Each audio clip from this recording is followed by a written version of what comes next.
Hello friends, welcome back to my another mini blog. কৃষ্ণের জন্মদিন আর বৃষ্টি একটা আলাদাই সম্পর্ক। জন্মাষ্টমী আর বৃষ্টি হবে না, এটা তো কখনো হতেই পারে না।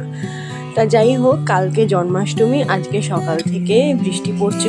আলতি মাসি নারকেল কুড়িয়ে দিয়েছে, আমার শাশুড়ি মা তাল গলিয়ে দিয়েছেন, আর আমি এই এখন তালের বড়া ভাজছি।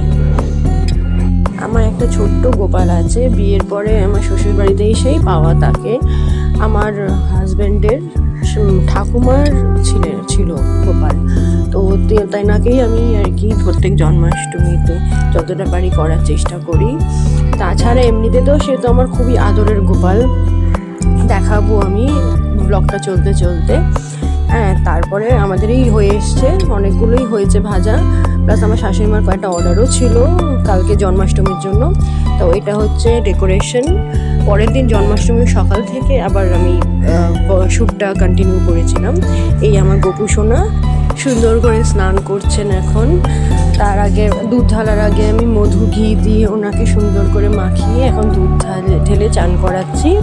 এই একটা আলাদাই একটা অনুভূতি যেন লাগে আমার, মানে এত ভালো লাগে আমার।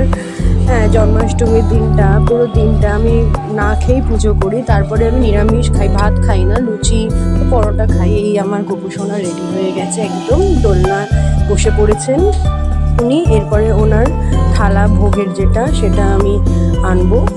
এই যে থালা, উনি যা যা খেতে ভালোবাসেন চেষ্টা করেছি মোটামুটি সব কিছুই রাখার। সব কিছু হয়তো রাখতে পারিনি, বাট চেষ্টা করেছি যতটা করা যায়।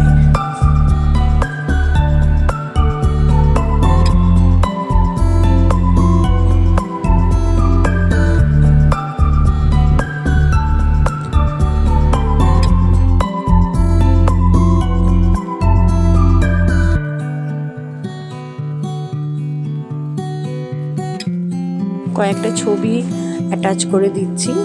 তো আজকে জন্মাষ্টমীর ব্লগটা এখানেই এন্ড করছি। শুভ জন্মাষ্টমী সবাইকে। যদি ব্লগটা ভালো লেগে থাকে প্লিজ লাইক করো, শেয়ার করো, সাবস্ক্রাইব করো। Thank you for watching.